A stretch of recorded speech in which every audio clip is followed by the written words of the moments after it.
Antonio Martinez, thank you so much for joining us. No, thank you for having me. It's an honor.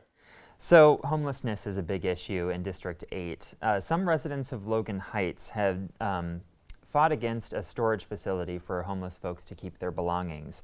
Do you think that that project has been a success, or have people's fears been realized? And what more do you think the city needs to be doing to combat homelessness? Well, when you look at what we've done, the city has failed when it comes to homelessness. 20 people have died because of the Hep A outbreak. So, in my opinion, that's a failure in and of itself. But when it comes to this homeless storage facility, the concern we've always had as residents is that we never get an opinion as to where these projects are going to happen or where they're located. And the issue is that at least that the residents there face, is that it's essentially 1 block away from an elementary school. If that was any other community, that wouldn't have happened. So when it comes to the storage facility, I think that's also been, in terms of what they're trying to do with it, a failure from the city, just because, in my opinion, it should never have been located that close to a school. If that was anybody else, it would never have happened. Good idea, bad location. At the root cause, or one of the root causes of homelessness, is the high cost of housing in San Diego, and a lot of experts agree that housing is very expensive here, in part because we just don't have enough of it and we're not building enough for the needs of our population growth. Where do you think housing should be built in San Diego, and should more of it be going in District 8? Well, you know what? I think that when it comes to housing, we have to address that it has to be both affordable and essentially for individuals that are middle class.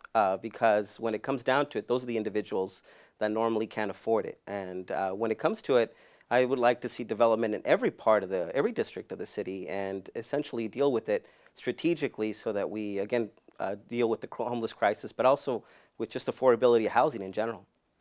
Barrio Logan has been stuck with a community growth plan that's very outdated ever since city voters rejected an update to it in 2014.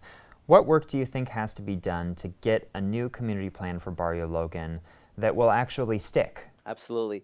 Well, obviously, when you hear about what that's about, 40 years old, that's how old this plan update is. For me, that's a disgrace. It's the oldest plan update from the city of San Diego. And what needs to happen is we need to meet with the stakeholders and really hear from what the residents have to say to get something done and build a consensus as to moving that plan update forward. The community needs it and deserves it.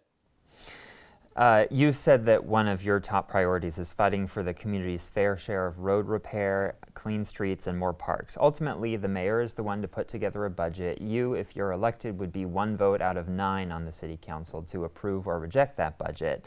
How do you make sure that District 8 actually gets its fair share, knowing that you'll be 1 city council member? Well, I want to be a consensus builder. I think when it comes down to, I want to come in with a clean slate, work with all council members, but also address the issue that a lot of the things that we are asking for in District 8, other communities take for granted. We ask for sidewalks to walk safely to school. We ask for lighting so our homes don't get vandalized. We want more parks so we can be physically active and healthy. In fact, there's some parks where actually kids don't have space. Particularly in San Isidro, I can think of one where the kids actually play soccer in a basketball court.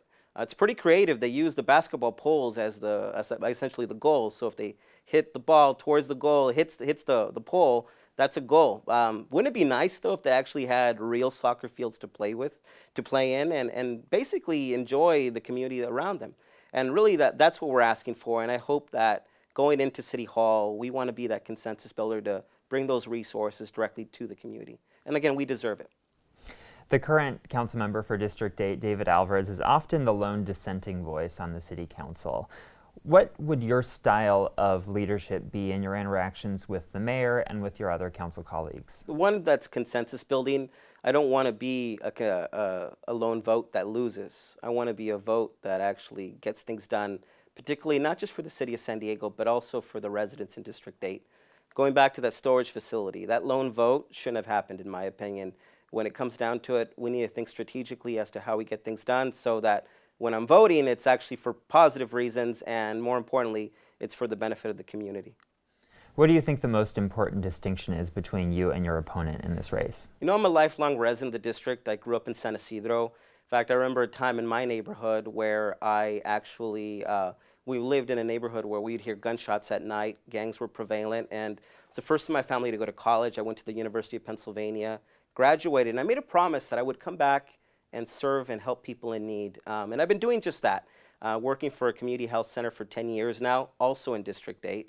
So I'm proud to not only be born and raised in District 8, but also live there. And I think that experience is invaluable. And we've been precinct walking, knocking door to door, and I think that's been very beneficial because as we walk, we've been asking folks, what can we do to make your community, our community, better and safer, and collecting that data too. That way we have that ready to go when we win in November. And Tony Martinez, thank you so much for joining us. Thank you so much, my friend. Thank you.